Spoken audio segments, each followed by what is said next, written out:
Your life as an Atlantic slave. You're 12 years old, sitting under a mango tree in your Igbo village, West Africa, 1750. The sun's warm, painting the yam fields gold. Drums pound like a heartbeat, and the market buzzes. Women arguing over fish, kids chasing goats, their laughter bouncing off Bro, even thinking of the thought that you have to run away from humans catching you. This was basically a loud kidnapping. Like, you had to run. And to know that I'm pretty sure in some parts of this nation, they were selling off each other and they were trading guns. For you to capture your own people and sell it off to someone else is crazy work. mud huts. You're braiding your little sister's hair, her giggles soft as a breeze, dreaming of being a storyteller like your mama. Her stories of warriors and spirits make the village glow. Life's hard, dirt under your nails, sweat on your brow, but it's yours, until the screams start.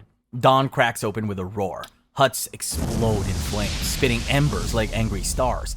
African slavers armed with European— That's crazy. Like, that's crazy to me, bro. Do not have any guilt capturing your own people. Yes, you might not be from the same tribe or the same location, but you are capturing kids and selling them off to another area to forever be indentured slaves. Did people just not have a heart back then? I know now in society, like, we were raised better and we know right from wrong, so we could be like, oh, I feel bad for this. Back then, it was terrible, bro. in muskets and allied with pale traders storm through, their boots crushing your world to pieces. Your sister's hand slips from yours as she's pulled away, her screams slicing your heart. You dive behind a yam stack, heart pounding like a war drum, but your best friend, Essie, spots you. Her eyes jump between you and a raider holding up shiny glass beads like they're a gift from heaven. Her little brother hangs weak in another— I didn't even think about that. Imagine the people that didn't get caught seeing their loved ones get caught by other hunters. That's gonna be the last time you ever see them again. There was probably some people who surrendered just because their family members get caught. raider's arms, blood running down his forehead. She's there, Essie whispers, her voice shaking as she points. Please, just take her instead. Your stomach drops into hell, betrayed by the girl you shared secrets. Wait, what? She's there, Essie whispers, her voice shaking as she points. You stupid! What? How you gonna rat me out, bro? What did I do to you? Just because your ass got caught? You wanna be like, nah, I don't even really have like good enough attributes. Like, get her instead, she's hiding. That's your homie too. Please, just take her instead. Your stomach drops into hell, betrayed by the girl you shared secrets with. Rough hands grab you. Iron shackles snap around your ankles, cold and heavy, biting your skin raw. You scream for mama, but she's lost in the smoke. As raiders drag you into the forest, she runs— Let's give them the benefit of the doubt and say the mom never got captured. She's gonna live the entire rest of her life knowing her kids got caught for what? A couple of guns? after you, pushing a hand-woven bracelet into your hand. Keep my stories alive, Adwa, she whispers, tears running down her face. Then she's gone, swallowed by the fire and chaos. The march begins. 300 miles to a place you've never seen. Thorns tearing at your feet. The air thick with sobs and the smell of burning dreams. Storyteller aspirations? The universe just pissed on your parade, Adwa. You're cargo now. And this is the worst road trip in human history. Destination? Chains. The forest march ends at Cape Coast Castle, a giant stone building sitting by the sea. You're shoved into a cell so dark it swallows hope.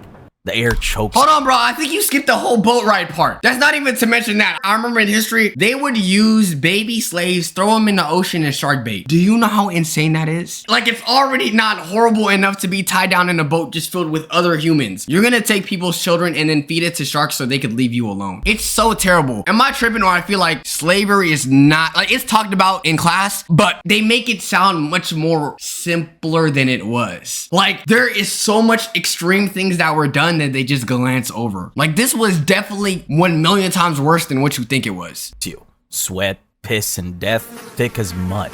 Chains clank, cries bounce off slimy walls, and the girl pressed against you goes still. Dysentery claiming another victim before her 13th birthday. Your ankles burn, raw from metal cuffs, and your stomach twists from hunger. Then a slave trader walks in, his torch spitting light. He grabs your jaw, checks your teeth like you're a whole— That's so crazy. Yo, bro, these people right here are disgusting. Also, what you gotta understand is you're checking like minors out too. Like, you're checking their teeth, their chest, everything to inspect them. I can just imagine the things they did to women slaves, bro. Just thinking about how society used to be like pre-1800s, pre-1850s is just depressing to even think about, bro. I'm so gladful that I was born in this era. horse, his grin sour as spoiled milk. Strong enough, he growls, and a red-hot iron burns property into your shoulder. You scream until your throat bleeds. Like, what is the point in that? I just know they did insane things to them because you guys also got to think they didn't even view them as human. The same way people view dogs as dogs is the same way they viewed black people as like pets. It's terrible.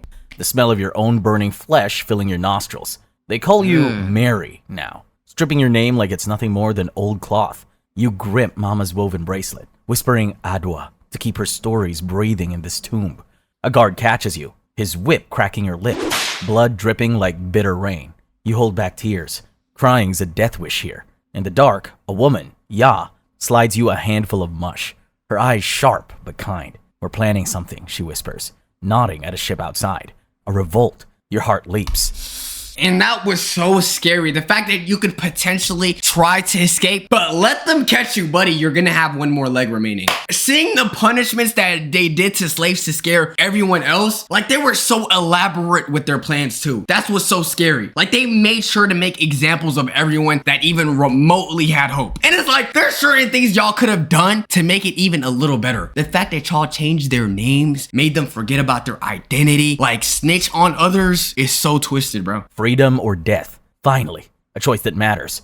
But then Ya's hand hovers over your bracelet. Give it to me or you're not in, she hisses. Bitch, it's a bracelet. What you gonna do with a bracelet? You swear like somebody gonna buy this shit from you anyway. Talking about give it to me or you're not in. It's a bracelet. Obviously, it's very meaningful to me if I want it. What are you gonna do with a bracelet? Like we're already in a bad situation and you want to make it even more complicated. Let's go out and let's potentially revolt. Sis, trust another traitor? Your gut twists. Welcome to Cape Coast Castle, where hope comes to die, and the only checkout is in a coffin.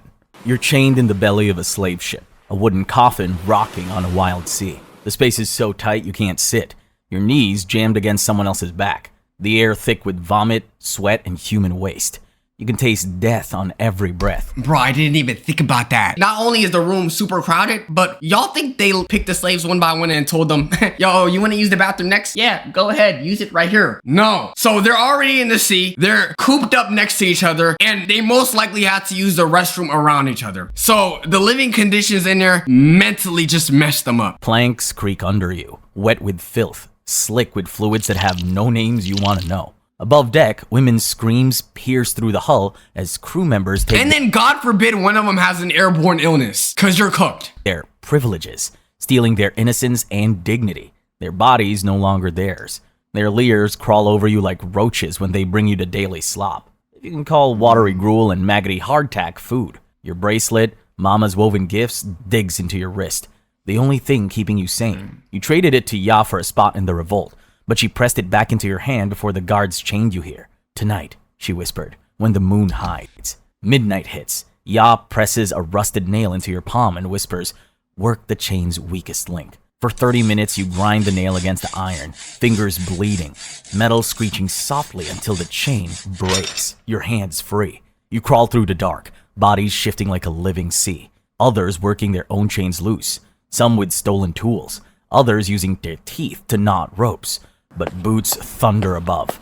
The revolt begins. Shouts, fists, a stolen knife flashing. Ya appears, blood streaking her face, a dead sailor's cutlass in her grip. The deck, she screams.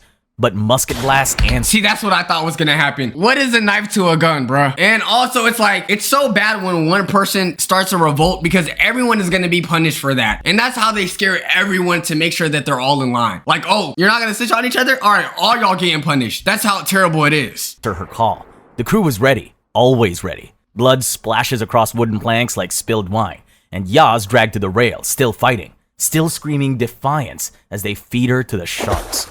You see? Like, that's so bad, bruh. When I hear stories like this of how people started a revolt, that's what makes me appreciate Harriet Tubman more, bro. Because what do you mean you escaped and you came back so many times? Like, she was doing some mean-ass parkour for her ass to going out and back multiple times. Shout out to Harriet Tubman, bro. That had to be scary as shit. Their fins slice through moonlit water, erasing her life like she never existed. You're spared, forced to scrub her blood under a sailor's whip, your hands shaking, stomachs churning. You hum Mama's Igbo lullaby, soft as a whisper, and the sailor pauses, his whip arm dropping. something almost human flickering in his eyes before he... Human? If you're going out of your way to go into sea, go to another continent to pick up humans to sail, I highly doubt you have any ounce of humanity in you. remembers what you are. Your voice is your blade, cutting through this hell. They call it the New World? More like a mass grave with sails and a serious hygiene problem. You're 13, stumbling off the ship into Barbados heat that hits like a hammer to the skull. The port explodes with chaos, auctioneers shouting prices, plantation owners circling like vultures, auction blocks rising like gallows against the Caribbean sky. They scrub you raw, oil your skin to shine like a prize pig, but your eyes burn from weeks of salt and tears. The auctioneer barks, fresh cargo, young, but she'll breed well in a few years. His voice sharp as a whip, while men in wide-brimmed hats appraise you with eyes like cold coins, poking your arms at your hips. A little girl from the ship, your sworn sister after the revolt, clings to your leg, but a buyer rips her away, her scream a knife in your gut. You're alone again. Mama's bracelet, your only anchor. A planter with a scar snaking down his cheek buys you for his sugar plantation, his voice cold as iron. Mary, he calls you, spitting on your Igbo soul.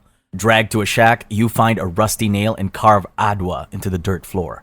Each scratch a promise to stay you. At dusk, the planter's daughter, pale as a ghost, slips you a mango through the window slat. You're too young for this, she whispers, pity dripping from her voice like honey. Bro, you know what's also insane to me? Like, imagine being a slave owner's wife and you're seeing your husband sleep with hella slaves. What is your excuse for cheating on your wife? Oh, no, honey, listen to me. They're not actually human. I don't understand how the wives were cool with it. I mean, granted, I don't think people in the past even treated women with respect. So it was bad for a lot of people back in the day. Your heart flickers. Kindness? In this hell? Then she runs to her father, sobbing you stole it. His whip cracks 5 times across your back, each strike a lesson in how mercy is just another word for trap. Welcome to British Barbados, where the sun's brutal, the whips are worse, and your name is just a suggestion. You're 15, cutting sugarcane on a Barbados plantation, the sun a blazing fist pounding your skull.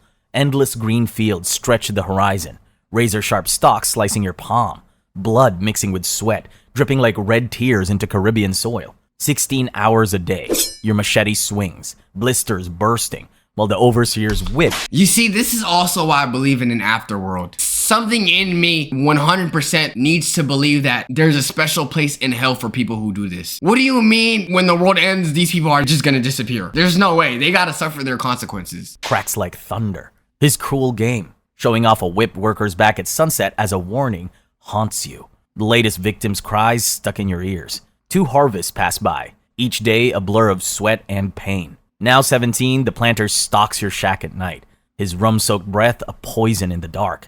His hands, rough as iron, pin you down, tearing your clothes and spirit with every brutal touch. You fight, clawing and screaming, but his weight crushes your resistance, leaving scars no whip could match. And that's crazy. Do y'all remember that one photo? A dude is sitting on a chair, he shows his back, and then you could see all the lashes. It's usually in history books. That's insane, bro. Like, look at that. Bro, the people back then, bro, they were animals, bro. They were dead-ass animals. I don't even want to consider them humans. The thing he probably did to deserve this was probably the most dumbest thing to ever exist. Soon, a secret grows inside you. You're pregnant, a life born from his cruelty. You hide your swelling belly, knowing a child means double chains for you and the innocent life you die to protect. At night, in a shack reeking of sweat and despair, you tell mama's Igbo stories to the women, your voice soothing their kids to sleep. They call you sister, their trust a spark in this hell. But the overseer hears, his eyes narrowing like a snake's. Stirring trouble, Mary, he growls, his whip coiling, ready to strike. You move fast, slipping a rock. Why do they make reading illegal? Because I'm pretty sure slaves already knew that the position that they were in was evil, right? Did they automatically assume once they had knowledge, they would be like, what's happening? This is wrong. To the cane mill's gears. The machine stops working, buying the sick a day's rest. But his boots stalk closer, and you see the anger and suspicion in his eyes. You hold your bracelet and whisper Adwa to stay strong. You're 18, your belly heavy with a child you'll never let wear chains. The Barbados plantation burns your soul, but your plan worked. The mill's been down for weeks, giving the broken bodies time to heal, time to hope. But the overseer knows. He's been watching, waiting, building his case like a spider weaving death. Tonight, under the blood-red moon, he drags you to the whipping post, rope in his hands, murder in his eyes. Time to make an example, he growls. But you're done being anyone's lesson. You hum an Igbo folk tune, but the change in rhythm cuts through the night air. The signal they've been waiting for. The women you've been teaching. The sisters you've been building step from the shadows. Torches flicker to life in their hands like fallen stars. You spent 3 years planting seeds of rage, and now they're ready to harvest. Together, you light That's aura right there. That's aura. That's literally aura. the first cane field on fire. The flames shouting your anger. The plantation's wealth burning bright as the moon. Smoke carrying your defiance to the heavens. For precious minutes, you're winning. The overseers scramble, shouting orders, but chaos is your ally now. Then the muskets crack like breaking bones. Blood soaks the earth that's drunk so much of your sweat and tears. They drag you to the gallows as dawn breaks. The noose rough as justice around your throat. But you're not done. Not yet. As the noose pulls, you sing Mama Igbo's lullaby, loud and strong, shouting Adwa to the stars. The crowd gasps. The overseer pulls back, but the rope steals your breath. Your body falls, but your stories don't. The women whisper them to their kids, your name carved in their hearts. Why it gotta end like that, though? That's depressing, bruh. I feel like that goes to show, bro. Like, shout out to the slaves that revolted and, unfortunately, it led to their demise, bruh. The fact that they'd rather, just call it quits there and revolt, knowing what could potentially happen to them and not be afraid, that's strong. That's really strong. RIP to all those. Seeding a fire that'll outlive this hell. They thought they silenced you. Surprise. Your voice burns louder than their sugarcane. The cane field's flames fade, but you, Adwa, burn eternal. You are 18, a mother-to-be who defied chains with stories and fire. Your name, Adwa, echoed louder than whips, carved in dirt and hearts, That's aura. sparking a legacy that outlived the plantation's scars and every chain around your ankles. Literally Your aura. lullabies still hum in the African diaspora, from Barbados to today's festival. Tried to erase you, but your voice still cuts like a blade through their lies. That was a really good video. Sad ending, but definitely made up for it by showing the impact that it had. But yeah, just generally speaking, bro, it's kind of sad. RIP to all of those that, are fallen during the slavery times. But with that being said, YouTube, let me know of any facts you guys know about Atlantic slave trade and whatnot. Make sure you guys subscribe, road to 900K, join us on Twitch, all that good stuff, man. Waxer for life. Love y'all, and peace.